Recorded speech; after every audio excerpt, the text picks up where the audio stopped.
Sí, doctor.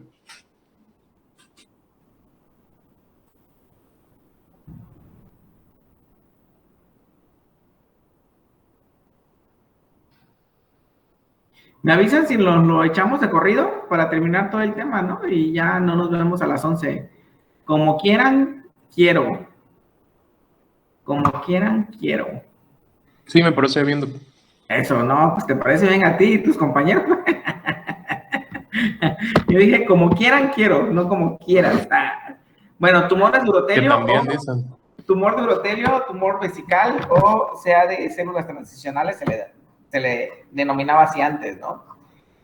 Entonces tenemos que hablar de la biología básica y clínica de este tipo de tumores. Aunque las pruebas epidemiológicas y experimentales favorecen un papel importante de los cancerígenos químicos en la etiología del cáncer de vejiga, muchos casos aparecen sin exposición a estos cancerígenos conocidos, ¿no? El cáncer de urotelio a menudo se va a comportar como una enfermedad de cambios de campo en la cual la totalidad del urotelio, desde la pelvis renal hasta la uretra, va a ser susceptible a transformación maligna, doctores.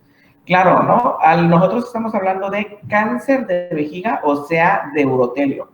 Y cuando hablamos cáncer de pelvis o cáncer de uréter, ¿cómo se le llama, doctores?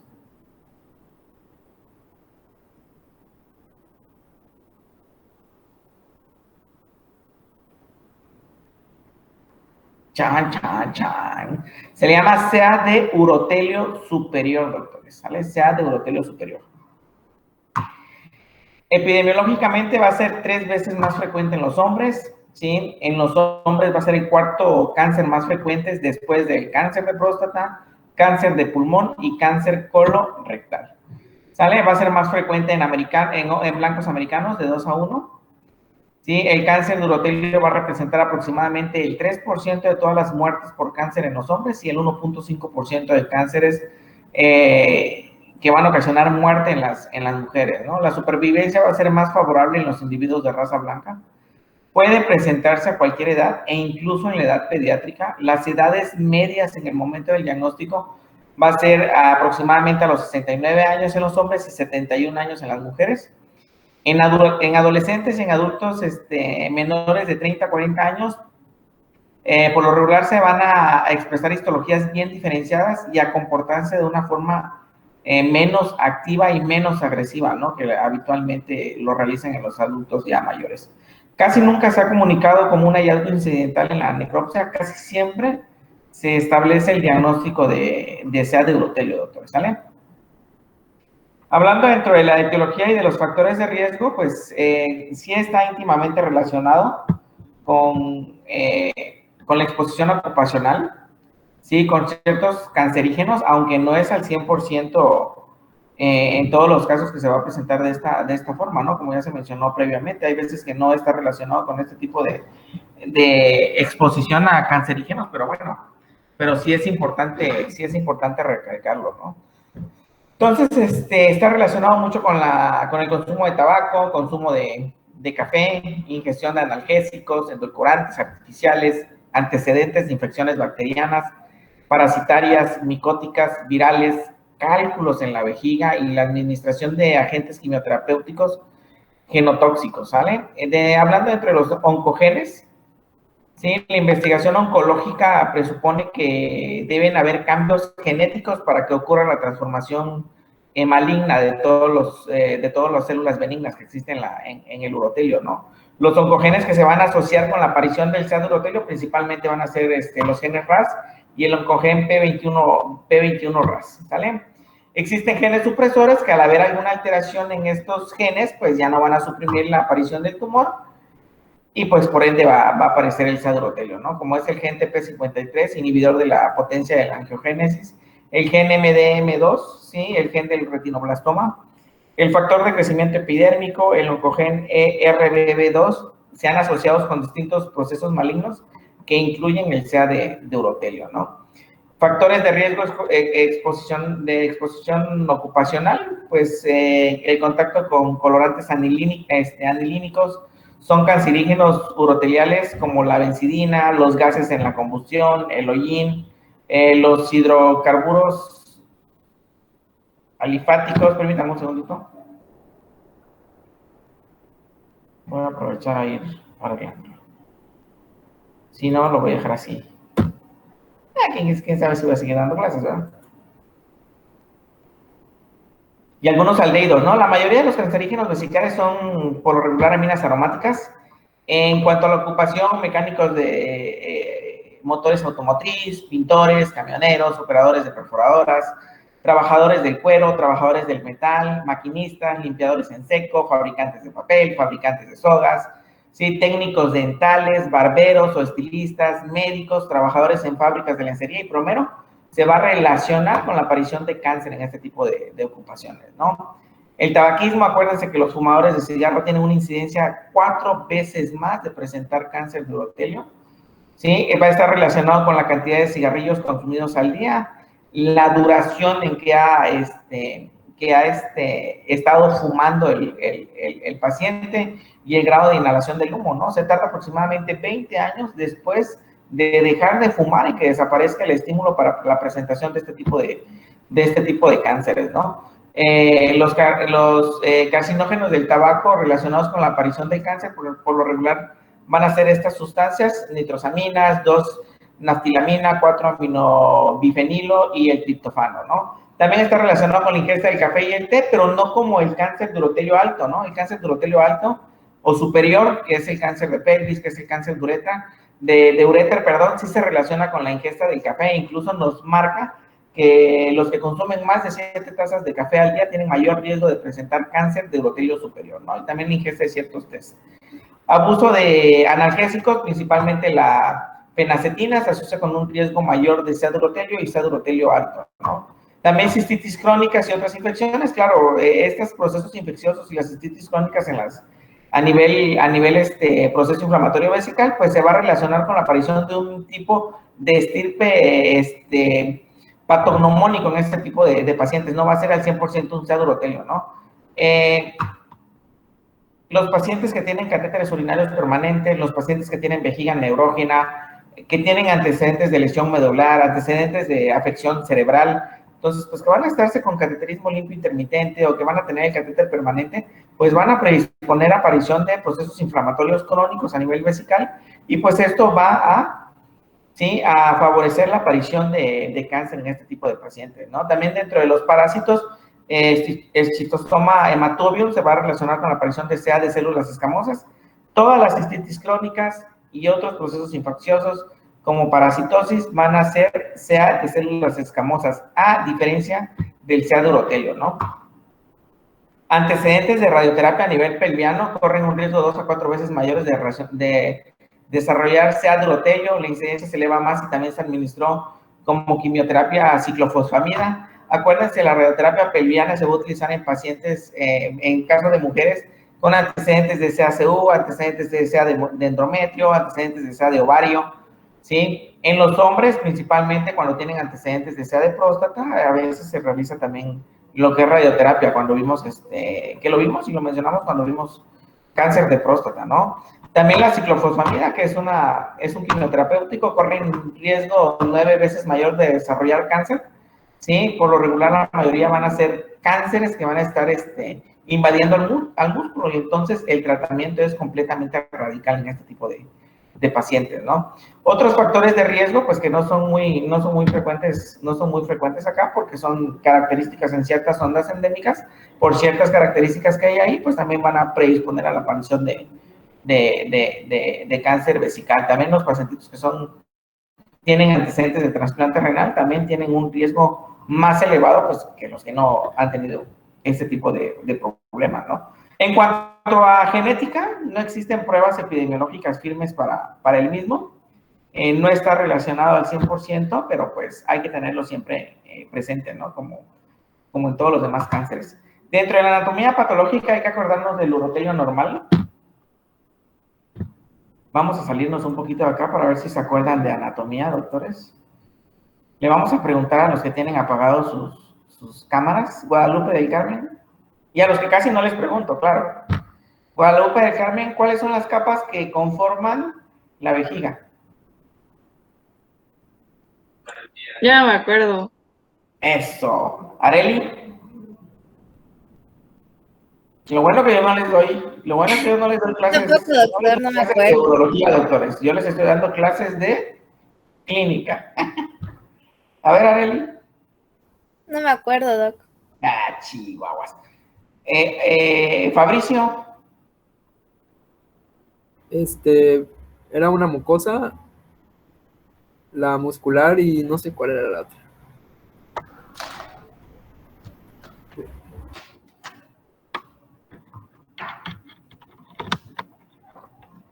Alondra, ayúdale a Fabricio.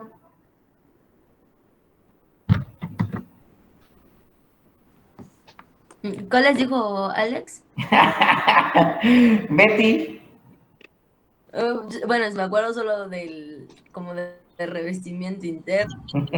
Puede ser la capa serosa y la capa muscular.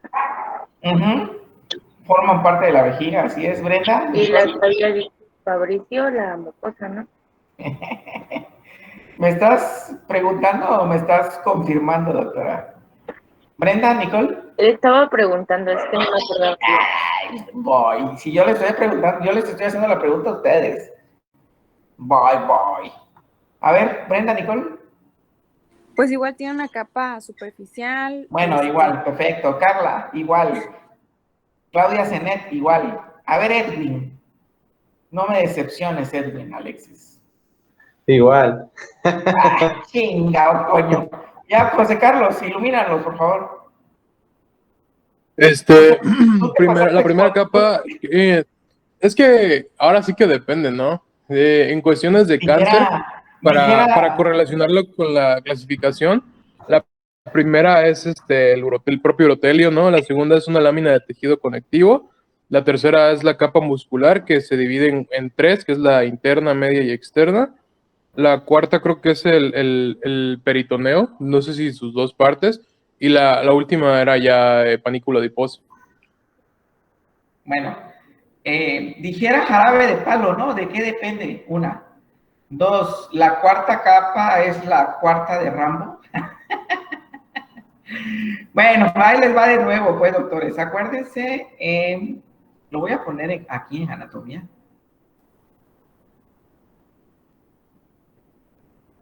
Porque aquí ya estamos prácticamente de lleno a lo que es el urotelio, ¿no? Disculpen mi lentium, ¿eh? Para que se acuerden que sí lo vimos.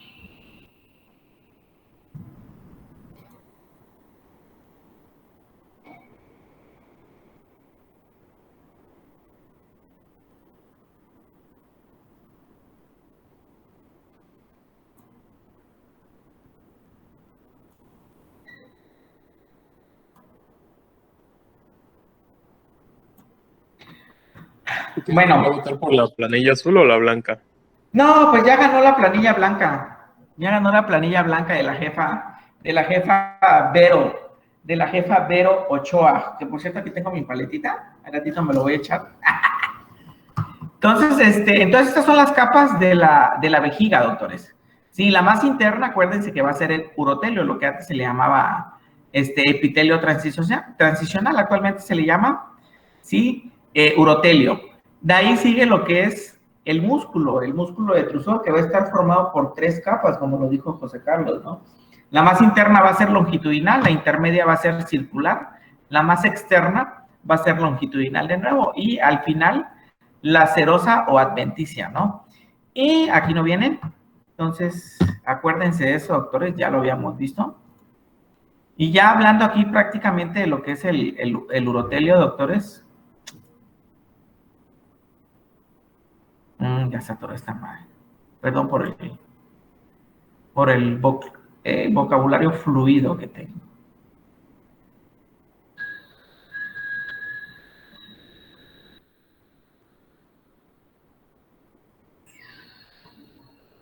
En el B sí hay oídos más sensibles, mira. Yo creo que sí.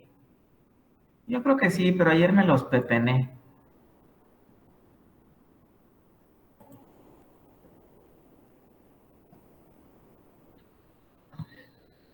Aguanten que se desatore esta cosa, ¿no? Bien, mientras platiquen de algo, ¿no? Mientras Así decía también el doctor Chusito. Llegando a clase decía, platiquen algo. No, Chusito, el doctor Chusito era de que hacían su viernes social, ¿no? Hacían su viernes social y ponía su canción de México Distrito Federal, me acuerdo, o sea. Me acuerdo del maestro Estrada, Jesús Estrada Montesinos. Permítanme, voy a detener aquí la presentación.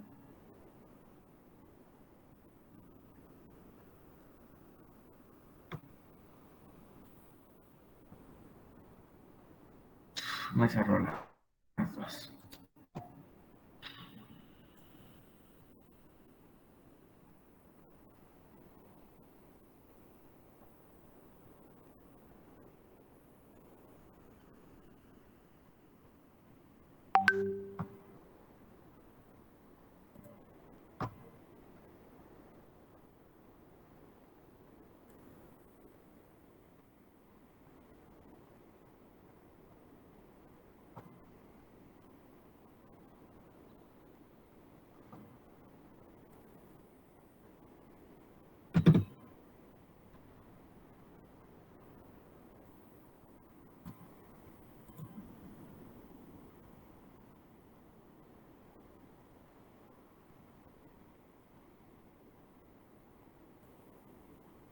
Listo, ¿no? Entonces, acuérdense del urotelio. Este es independiente, aparte de las capas que ya mencionamos, que son 3, urotelio, muscular y serosa o adventicia.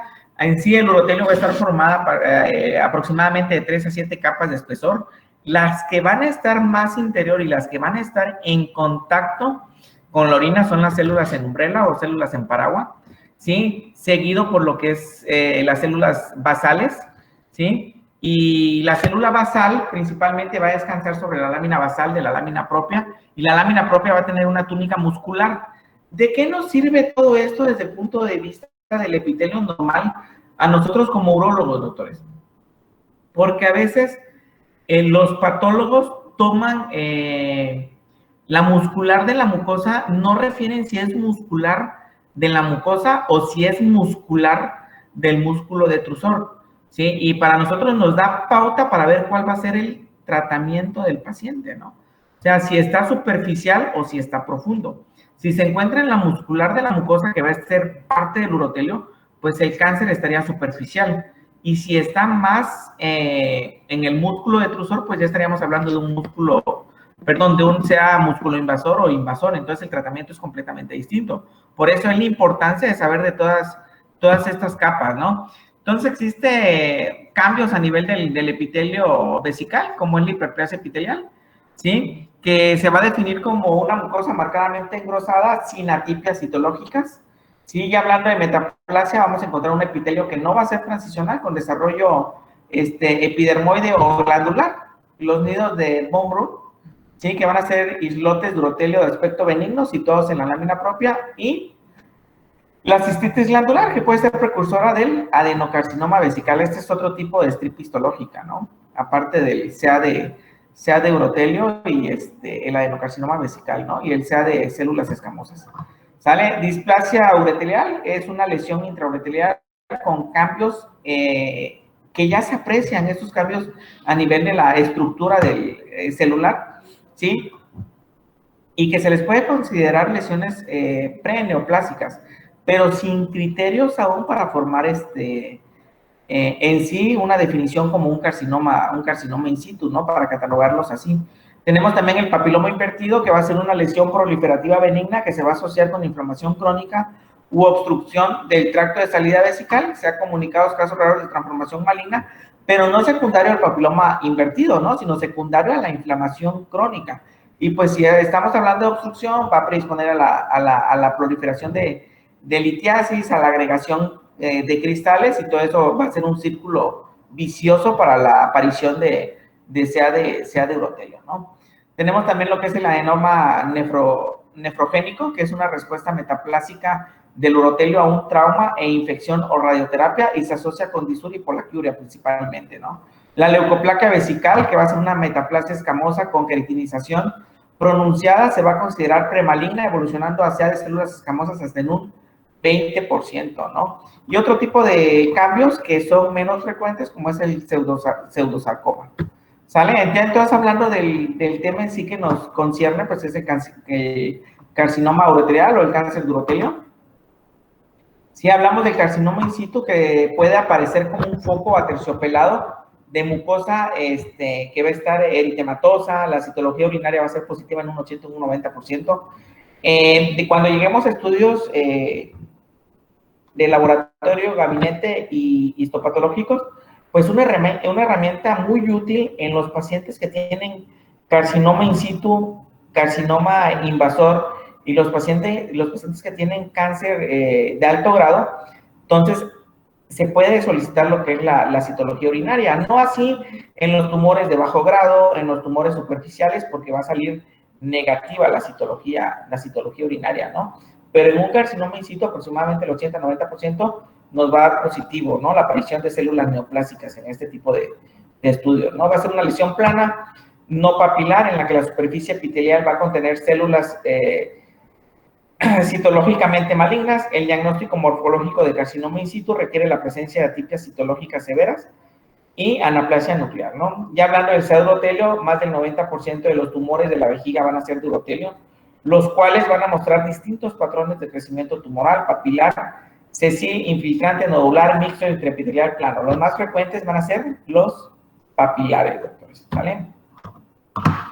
Lo que les comentaba, el grado de malignidad, bajo grado o alto grado. El de bajo grado, sí, por lo regular van a ser neoplasias uroteliares revestidas, de brotes papilares que van a mostrar una apariencia ordenada, pero con variaciones fácilmente reconocibles en la arquitectura citológica, ¿sí? Y en la de alto grado se va a tratar de una neoplasia urotelial recubierta de brotes papilares que van a mostrar un moderado o un marcado patrón arquitectónico de desorden y atipia citológica, ¿no? Entonces, eso nos sirve a nosotros como factor pronóstico y para darle tratamiento a los pacientes. Histológicamente, las papilas van a estar con frecuencia unidas o fusionadas. Los núcleos a menudo van a ser pleomórficos, con nucleolos prominentes y alteraciones en la polaridad, ¿no? El carcinoma de células escamosas va a representar del 1 al 3 al 7% de los tumores de vejiga en Inglaterra y en Estados Unidos, respectivamente. Se va a asociar, como ya lo habíamos comentado, a procesos inflamatorios crónicos, a infecciones parasitarias y a radioterapias, ¿sale? En sí, el adenocarcinoma va a representar menos del 2% de los tumores con variantes. El adenocarcinoma sí va a ser más frecuente en el cáncer o los tumores de Urraco, doctores. Y acuérdense que hay vestigios de Urraco en el techo vesical, que fue el antecedente del ligamento umbilical, ¿no? En la edad embrionaria, ¿no? Pero en sí también en la vejiga se puede aparecer en un 2% de estos tumores con las variantes de vesical primario, de Urraco que les comentaba, adenocarcinoma metastásico, ya sea de recto, de estómago, endometrio, epiplón, hígado, pulmón y hueso. ¿Sale? ¿Cómo se van a propagar estas lesiones malignas en el urotelio, doctores? Principalmente, ¿sí? Va a ser la propagación en bloque, ¿sí? Y va a existir una correlación muy estrecha entre la invasión muscular y la metástasis a distancia, ¿no? Entonces era lo que les comentaba, el manejo es completamente distinto si el cáncer está superficial o si el cáncer está invasor o músculo invasor, para que me entiendan, ¿no? ¿Sí? Entonces hay que valorar lo que son las metástasis, vía linfática y vía vascular, que son las vías de diseminación, ¿no? Mientras más invasivo sea el cáncer, pues mayor riesgo de metástasis a distancia, doctores. ¿Cómo se hace el diagnóstico de este tipo de cáncer, doctores? El síntoma pivote, como ya lo habíamos comentado, va a ser la hematuria, doctores. ¿Sí? Por lo regular, esta hematuria va a ser indolora. Sí, es el síntoma de presentación más frecuente, hasta en un 85%. Sí, también van a presentar síntomas del tracto, síntomas del tracto urotelial bajo, como lo es tenesmo, polaquiuria, urgencia y disuria, que no van a responder al tratamiento médico, ¿no? Entonces, los pacientes van a llegar con sintomatología al vaciamiento vesical también, y se les da tratamiento y no van a responder tampoco, ¿no? Entonces, ahí nosotros estamos obligados a realizarle estudios para valorar si no hay alguna otra alteración que esté condicionando esta persistencia de de los síntomas, ¿no? Tenemos que correlacionar también con los antecedentes en historia clínica, los antecedentes de a qué se dedicaba, con qué sustancias ha estado en contacto, el antecedente de tabaquismo, el antecedente del ingesta de café, todo eso nos sirve para poder nosotros llegar a un diagnóstico, ¿sí? En cuanto a estudios de rayos X, pues el estudio inicial sigue siendo el ultrasonido. Por lo regular se va a hacer un ultrasonido renal y ureteral y de vías urinarias bajas, ¿no? Porque acuérdense que urotelio está desde la pelvis, cálices, uréter y vejiga, ¿no? Lo único que cambia, pues, es la definición, urotelio superior y urotelio, ¿vale? Entonces, el otro estudio, bueno, aquí se ve un ultrasonido vesical, donde se ve una lesión en el piso, en el piso vesical. Bueno, ¿cómo lo voy a diferenciar yo de una litiasis? Porque, ¿qué es lo que puede pasar por mi cabeza? Pues es una litiasis, ¿no? ¿Cómo lo diferencio, doctores? Por la sombra. Que no hay sombra. Una, no hay sombra acústica posterior. Dos, es isoecoico al demás tejido que se está valorando en el ultrasonido. No es más hiperecogénico, sí, que el demás tejido. Entonces, todos esos son pautas o parámetros que a nosotros nos van a ayudar a distinguir de si es una piedra o es un lito o no lo es. No, pues este no es isoecoico comparado al demás tejido, les vuelvo a repetir, no presenta sombra acústica posterior, pues no es un lito, ¿no? Entonces es una, o si no tiene, aguas, porque hay veces que tiene también antecedentes de hematuria, y acuérdense también que la hematuria puede llegar a formar coágulos, ¿no? Y esos coágulos se pueden llegar a acumular en la vejiga. Entonces, por lo regular, el radiólogo le pide al paciente que se mueva de lado, ¿sí? Y seguir observando lo que es esta imagen, doctores. Si la imagen se mueve, pues lo más seguro es que es un coágulo, ¿no? Pero si la imagen no se mueve, lo más seguro es que no es un coágulo. Y lógicamente, doctores, aquí en el corte lateral, pues se ve que no es un coágulo porque si no, ya se hubiera ido al fondo de la vejiga, ¿no? En este corte lateral. Entonces, lo más seguro es que es una lesión tumoral a nivel de la vejiga, ¿no? Lo que ya les había comentado, la citología urinaria. La citología urinaria se pide en serie de 3, que va a ser la primera orina de la mañana en 3 días distintos, ¿sí? Por lo regular se tiene que entregar en frascos estériles y se llevan al servicio de patología para que realicen el estudio en busca de células neoplásicas o células malignas, ¿no? Entonces, les vuelvo a repetir, va a tener mayor especificidad y mayor sensibilidad cuando tenemos cánceres de alto grado y cuando tenemos cánceres músculo invasores, doctores. No así cuando tenemos cánceres superficiales o cánceres de bajo grado. Entonces, no es de utilidad en ese punto de vista, ¿no? Pero como rutina, pues se tiene que solicitar, ¿no? Otro tipo de estudio es la urografía por tomografía computarizada, que nos va a permitir valorar todo el tracto urinario, ¿sí? Con aplicación de medio de contraste y fase de eliminación, doctores. Sí, acuérdense que para que nosotros veamos si el defecto de llenado, pues tiene que tener fase de eliminación, doctores. Se está usando marcadores moleculares en el diagnóstico de CA vesical, sí, pero no se recomienda uno porque está en protocolo de estudio aquí en México, principalmente en las grandes urbes, no así aquí en el sur. Sí, incluso cuando yo estuve haciendo la residencia en el DF, no se utilizaban como rutina, sino solo como en pacientes seleccionados para realizar protocolos, ¿no? Pero sí existe y va a ser un boom cuando se autorice este tipo de estudios de marcadores moleculares. ¿Cuál es el detalle? Pues el costo, ¿no? Sí son importantemente algo elevados el precio en estos pacientes, ¿no? El siguiente paso es realizar una revisión endoscópica que nos va a permitir valorar la presencia o no del tumor y las características del tumor, el número de tumores, localización del tumor, porque en base a eso va a ser el tratamiento. Entonces, por lo regular, los tumores se ven así, doctores. Este es un CA de urotelio de características papilares, doctores. Se ve como un arbolito, ¿no? ¿Sí? Entonces, esto es patognomónico en este tipo de pacientes y es las lesiones más frecuentes que vemos, ¿no? La resección transuretral de tumor vesical va a ser el gol estándar para el diagnóstico porque nos va a permitir tener una muestra del tejido para mandarlo a histopatología. Hay que realizar cortes profundos, ¿sí? Para valorar hasta qué capa de la vejiga está afectando ese ese tumor.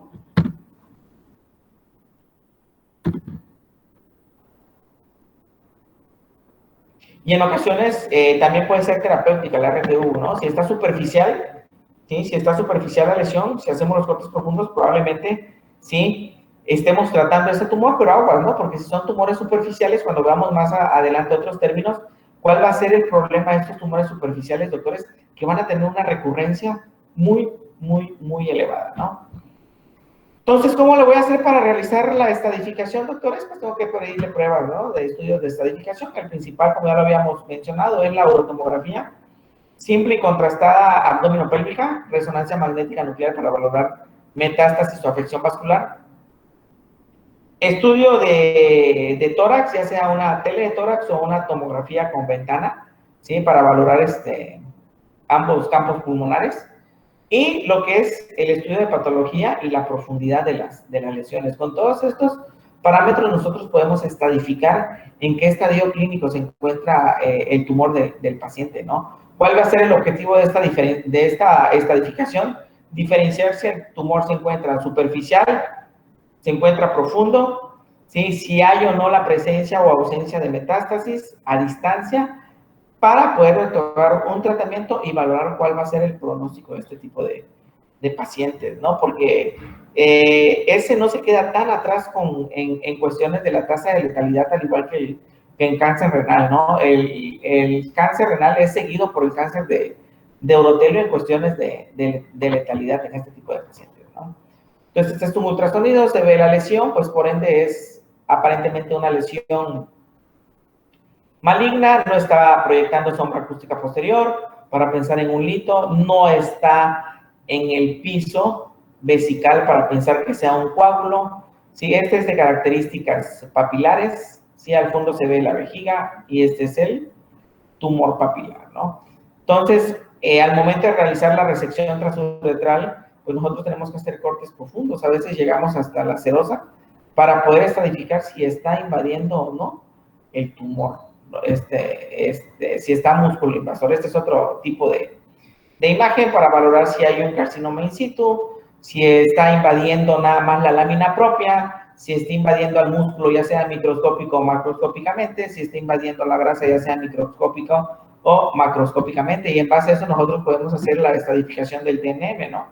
Que nos va a permitir valorar lo que es el tumor, los nódulos o ganglios y la metástasis a distancia. Acuérdense, siempre el X es no se puede evaluar, el 0 es no hay datos de tumor, no hay datos de afección ganglionar o no hay metástasis a distancia, ¿no? Entonces el TA va a ser un carcinoma papilar no invasivo, el TIS va a ser un carcinoma in situ, el TD1 va a ser un tumor que invade al tejido conjuntivo subepitelial, el T2 va a invadir al músculo, ¿sí? El T2A va a invadir al músculo microscópicamente y el T2B va a invadir el músculo macroscópicamente, ¿sale? Y el T3 es cuando ya está afectando la grasa perivesical, ¿sí? 3A igual microscópicamente, T3B macroscópicamente, ¿sí? Y el 4 pues ya va a invadir cualquiera de las estructuras como es próstata, útero, vagina, pared de la pelvis, pared abdominal, y en base a eso nosotros podemos decidir si es TA o TB, ¿no? Si es el T4A, pues el tumor va a estar invadiendo a la próstata, el útero o la vagina, y el T4B ya va a estar invadiendo la pared de la pelvis o la pared abdominal. Sale la presencia de ganglios, X y 0 ya lo vimos, N1 va a ser metástasis en un ganglio linfático en la pelvis verdadera, N2 va a ser metástasis en varios ganglios, ¿sí? Y el N3 van a ser metástasis en uno o varios ganglios linfáticos ilíacos comunes. Sale y la metástasis a distancia, M0, ausencia de metástasis, M1, metástasis a distancia. Hablando de la biología molecular del tumor, lo que les había yo comentado, tenemos que hablar de un término que se llama recurrencia o recidiva, ¿sí? Al hablar de este término, nosotros estamos hablando que ese tumor va a reaparecer en la misma capa vesical. ¿Sale? Entonces, es lo que les comentaba, los tumores que son superficiales tienen un porcentaje muy elevado de recurrencia, de un 50 a un 70% de recurrencia. ¿Qué es lo bueno de estos tumores, doctores?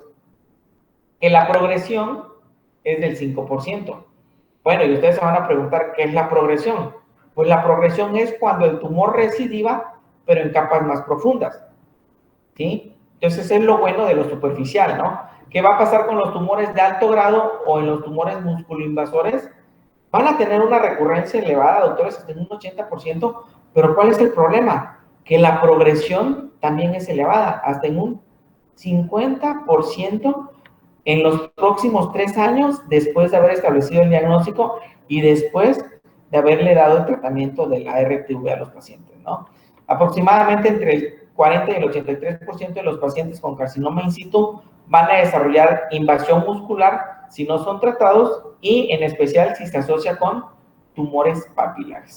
Si esta es la importancia de la biología molecular, doctores.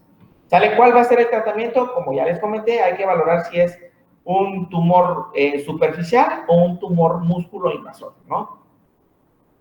Si estamos hablando de un tumor superficial, pues podemos hacer la resección transuretral del tumor vesical, que se llama RTV, y se puede realizar con una cistoscopía fluorescente que nos va a permitir identificar lesiones que no son visibles a la óptica simple, pues. Entonces se le mete soluciones fluorescentes y nos va a permitir delimitar más las lesiones y poder llevar a cabo el tratamiento quirúrgico, ¿no? Por lo regular se utilizan ciertos medicamentos denominados inmunoterapia, como es la BCG, o bien quimioterapia intravesical, con la finalidad de ¿qué, doctores?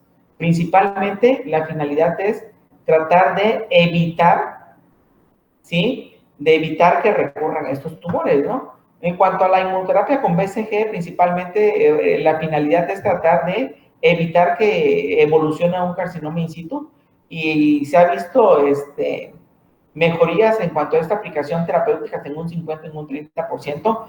La posibilidad de que haya quedado un tumor vesical residual microscópico, pues la BCG pues también va a ayudar en el tratamiento de este tipo de pacientes, y lo que les comentaba, ¿no? Prevenir la recurrencia. Igual la quimioterapia, ¿no? Va a ser las mismas indicaciones. ¿Qué tipo de quimioterapéuticos se utilizan? La mitomicina C, doxorubicina y sus derivados, tiotepa, agentes nuevos como la gemcitabina y taxanos, ¿no? ¿Cuál es el problema de estos quimioterapéuticos, doctores? Es muy difícil de conseguir. Igual la inmunoterapia, ¿no? Es muy difícil de conseguir. Si con trabajo no lo quieren dar para aplicar en los recién nacidos, ¿no? En el refuerzo en los adolescentes. Y pues las dosis que se utilizan son más elevadas, pues, que las que te aplican para inmunoterapia, ¿no? En los recién nacidos. Por lo regular, estas terapias se van a utilizar después de realizar el procedimiento quirúrgico, doctores.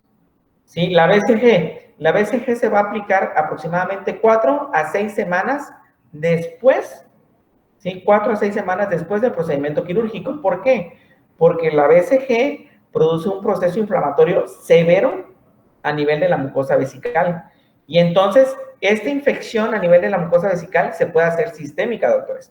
Y el paciente va a presentar una patología o una entidad patológica denominada BCGitis, que va a tener síntomas al tracto urinario inferior, síntomas al llenado, síntomas al vaciamiento, va a tener fiebre, ¿sí? Y el antecedente de que se le aplicó, ¿sí? La BCG. Entonces, eso nos quiere indicar a nosotros que se absorbió la BCG y se hizo sistémica. Y el tratamiento es como que si le estuvieran tratando a un paciente con tuberculosis, doctores. ¿Sale? Interferón alfa y la quimioterapia, por lo regular, se va a aplicar, doctores, 4 a 6 horas después del procedimiento quirúrgico, porque son menos agresivos que la inmunoterapia, ¿no? ¿Sí? Igual, es muy difícil y de elevado costo conseguir estos medicamentos, tanto en el medio particular, tanto como en el medio intrainstitucional, doctores. Yo aquí los pacientes que tengo con diagnósticos de tumores vesicales superficiales, pues estarles haciendo la revisión endoscópica cada 6 meses. Si aparece un tumor, resecarlo. ¿Sale? Por lo regular, el pronóstico de los superficiales es bueno en relación a los musculoinvasores, ¿no? Resección transuretral de tumor vesical, se introduce el mismo equipo que se realiza, con el que se realiza lo que es la resección transuretral de próstata, nada más que aquí va a ser resección transuretral de un tumor vesical, se aprecia la lesión, se realiza resección de toda la lesión y al final se realiza corte profundo a ese mismo nivel para ver hasta qué, ¿sí? Hasta qué zona o qué capa está afectando el tumor, ¿no? La fluorescencia que les comentaba, no es lo mismo verlo con la simple óptica a verlo con las soluciones que van a hacer estos cambios de coloración, ¿no?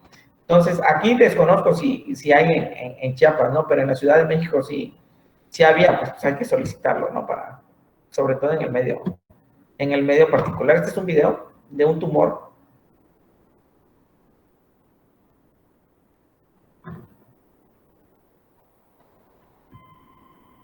Entonces, es un tumor bien raro, ¿eh? No es papilar como el que habíamos visto. De hecho, este paciente recurrió, miren, se ven zonas de necrosis, no se ve papilar.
¿Por qué hice ese comentario al residente? Porque hay veces que nos llegan pacientes con crecimiento prostático y hay veces que no se ven las lesiones en el ultrasonido.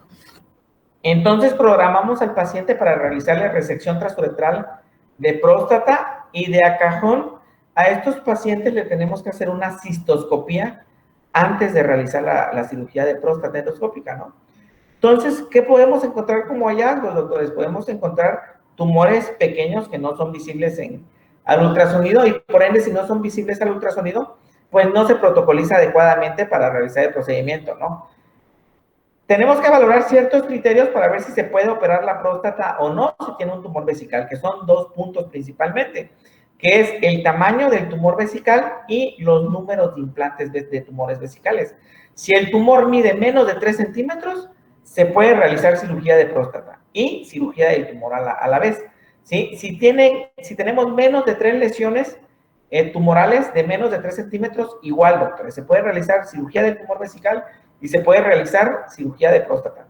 Si tenemos tumores de más de 3 centímetros, si tenemos tumores o lesiones en número mayor de 3, pues está contraindicado realizarle la cirugía de próstata. Lo que hay que hacerle es cirugía nada más del tumor vesical, ¿sale?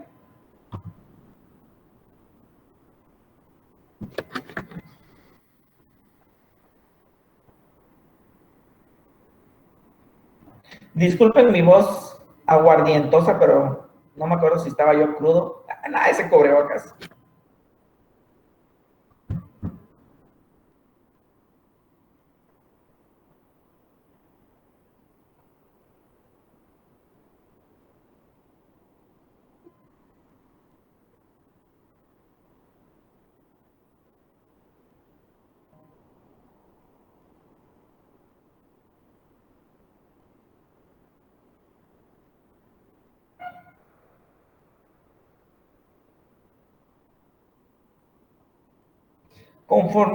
Conforme pensaba, yo iba llegando a los límites. Si se dan cuenta, más atrás había tumor, tenía yo que irme más atrás, hasta llegar al urotelio normal que se ve ahí atrás al fondo. ¿Sí? Y en profundidad igual, seguía yo cortando. Lógicamente llega un límite en el que dices tú, ya voy resecando casi 80 gramos de tumor vesical, pues ya no le voy a cortar, ¿no? ¿Por qué? El riesgo de perforación. Y si yo perforo la vejiga, ¿qué problema puedo tener, doctores? Pues cambiar el estadiaje del tumor, ¿no? Si se encuentra en un T2A, en un T2B, si yo corto la adventicia o la serosa, pues en automático lo voy a cambiar a mínimo T3A. ¿sí? Porque ya voy a tener ahí al alcance, si perforo la vejiga, pues la grasa perivesical. Entonces, esos son los riesgos de este tipo de cirugías, ¿no?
Bueno, ya estás después de...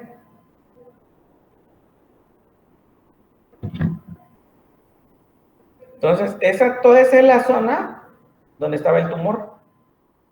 ¿Sí? No puedo cortar más profundamente porque lo voy a perforar.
¿Cómo se enjute vos, Miguel?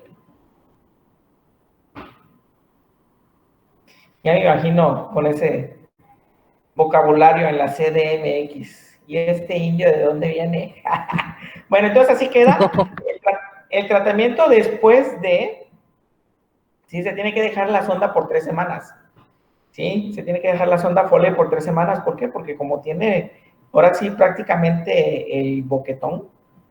Sí, si yo esa vejiga lo pongo a chambear, acuérdense que al final de cuentas la vejiga se va a seguir llenando y si el paciente no va cotidianamente al baño a orinar, ¿qué va a pasar? Se puede perforar, ¿no? Y entonces se le tiene que dejar la sonda Foley por 3 semanas. Ese es el manejo del SEA urotelio superficial. ¿Sí? Lo más seguro que este tumor no estaba superficial, doctora, y lo más seguro es que estaba invasor. ¿Sí? Y entonces, si es músculo invasor, cambia totalmente el tratamiento, ¿no? Hay que realizarle tomografía para valorar si hay metástasis a distancia, ¿sí? Si no lo hay, y dependiendo de la edad del paciente, pues ya le ofreceríamos en el hombre una cistectomía radical en el hombre, que es una cistoprostatectomía radical, que consiste en quitar toda la vejiga y el tercio distal del uréter y la próstata, doctores, ¿sí? Y parte de la uretra, ¿sí? Y hacer lo que es la disección ganglionar de hueco pélvico. Aquí sí está indicado hacer la disección ganglionar, en el cáncer de próstata no, porque en el cáncer de próstata, la disección ganglionar del cáncer de próstata es como factor pronóstico más que terapéutico. En el cáncer de urotelio sí es terapéutico, entonces sí hay que realizarle la disección ganglionar de hueco pélvico. ¿Sale? Bueno, y ustedes van a decir, ¿qué va a pasar con los ureteros? cómo va a orinar el paciente, porque ya no tiene vejiga, ya no tiene próstata, ¿no? Entonces hay dos opciones. Se puede realizar una cirugía continente o una cirugía incontinente. La que habitualmente utilizamos nosotros es la cirugía incontinente, doctores, que consiste en tomar un trayecto de intestino delgado, ¿sí? Conservar su mesenterio y prácticamente implantar o reimplantar los dos ureteros en ese intestino delgado y posteriormente el otro extremo de este intestino delgado exteriorizarlo a la pared abdominal, ¿sí? A eso se le llama un conducto ileal y por ende pues va a ser una cirugía incontinente, doctores. ¿Sí? ¿Qué otro riesgo tiene el paciente? Pues vamos a manipular intestino. Bueno, no un servidor. Tenemos que pedirle apoyo a cirugía general para que cirugía general lleve a cabo lo que es la anastomosis término-terminal del intestino delgado, ¿no? ¿Sí? Otra opción es la cirugía continente, en la cual prácticamente consiste en realizarle una neovejiga al paciente, ¿no? Que va a consistir en hacerle una neovejiga ya sea con intestino delgado o con intestino grueso, con todas las comorbilidades que lleva, ¿no? Por los porcentajes de absorción electrolítica que hay a nivel de tanto del intestino delgado como del intestino grueso, ¿no? Entonces, con todos los riesgos, sí se puede hacer una neovejiga, ¿sí? Y esta cirugía, pues, va a ser continente, porque al final de cuentas, en esa nueva vejiga que se va a realizarle al paciente, se van a implantar los ureteros y el tercio distal de este intestino se va a ir a conectar a la uretra que quedó en el hueco pélvico y tratando siempre de preservar el esfínter para poder llevar a cabo este tipo de cirugías continentes. Bueno, ¿qué pasa? Perdón, se movió el cuadro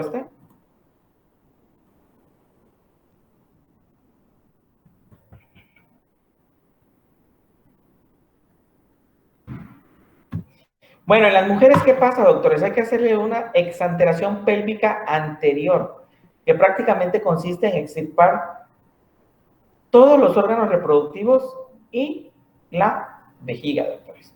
Sí, es una exanteración anterior, sí, que va a consistir en quitar lo que es útero, quitar trompas de falopio o trompas uterinas, quitar ovarios, sí, quitar tercio proximal de la vagina, doctores.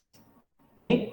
Más la cistectomía, ¿no? Y hay que hacerle también la disección ganglionar de hueco pélvico, ¿no? Entonces, este procedimiento, por lo regular lo hacen ya los cirujanos oncólogos por todo lo que implica, ¿sí? Aunque a veces también ellos se encargan nada más de realizar o llevar a cabo lo que es la resección uterina, de trompas de falopio, los ovarios y la vagina, y ya nosotros hacemos lo que es la cirugía radical vesical, ¿no?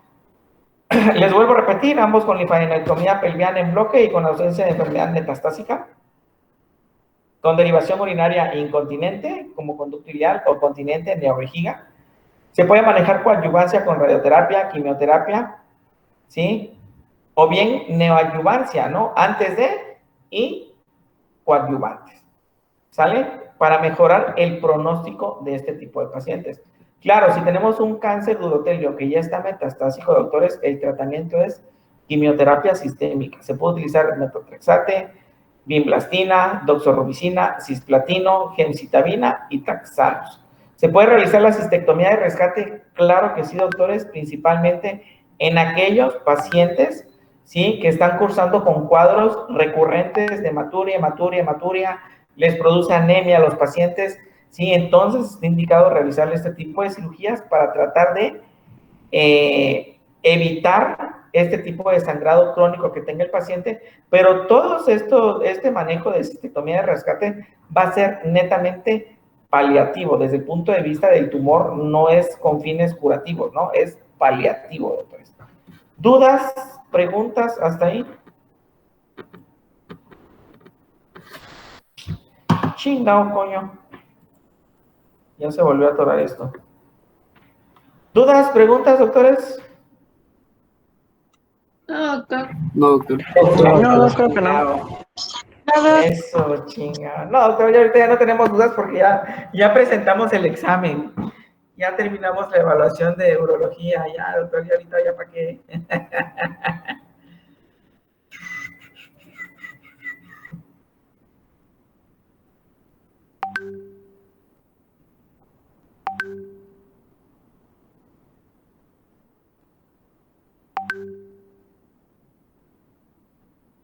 Listo. Bueno, ¿dudas, preguntas, doctores? Ahí vamos avanzando, ya nomás nos faltan 1, 2, 3, 4 temucas, cucos, y terminamos.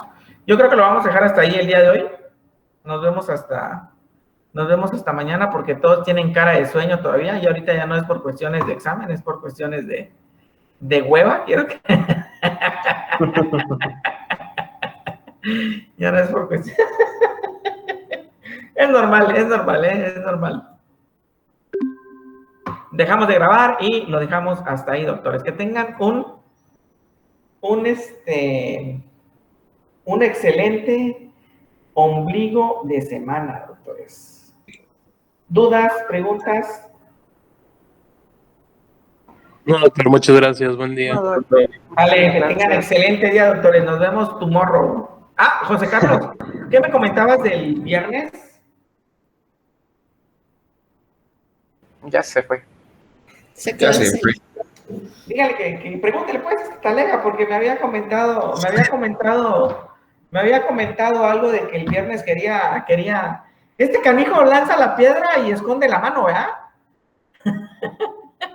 Lanza la piedra y esconde la mano. ¿Ustedes saben algo de que me comentó de que iban a tener algún evento a las 9 y que no nos íbamos a poder ver? Perdón, Doc, ya me había escapado. ¿Qué pasó? Exacto, ya te les estaba yo comentando a tus compañeros que lanzan la piedra y esconden la mano. ¿Qué evento tenían el viernes a las 9? ¿Me habías comentado? Es que teníamos una evaluación de clínicas de gastroenterología, pero como los llevamos separados, pues ahora sí que es un equipo de 9 personas. Ok, está bien. Entonces, nos pondríamos de acuerdo el viernes, posiblemente para ver si nos vemos a las 11, ¿no? Bueno, sí, pero claro. sería media hora nada más, ¿no? Porque luego se van a sus clases y clínicas del plato del buen comer, ¿no? Sí. Sí. Lo que... Y antes, pues como le digo, no es todo el salón. De hecho, la mayoría... Antes que nada, pues tienen que saber comer. antes que nada, antes de que le den tratamiento al paciente, lo van a tratar así con verduritas, yo creo, ¿verdad? Bueno, acuérdense que la mayoría de las patologías y la mayoría de los cánceres se introducen a través de la boca, ¿no? Ya habíamos comentado, ¿no? De las grasas saturadas, ¿no? Pero yo creo que se equivocaron de profesión, debieron haber escogido la licenciatura en nutrición, doctores. Yo creo que van a salir mejores preparados que ellos, ¿eh? No van a ser excelentes médicos, a lo mejor van a ser un 90% de médicos buenos, pero en cuanto a nutrición, al 100%. Así que cuando sean médicos generales, ahí me mandan su número para que vaya yo por mis dietas. Bueno, nos vemos mañana, doctores, que tengan excelente día. Gracias. Gracias, Gracias, doctor.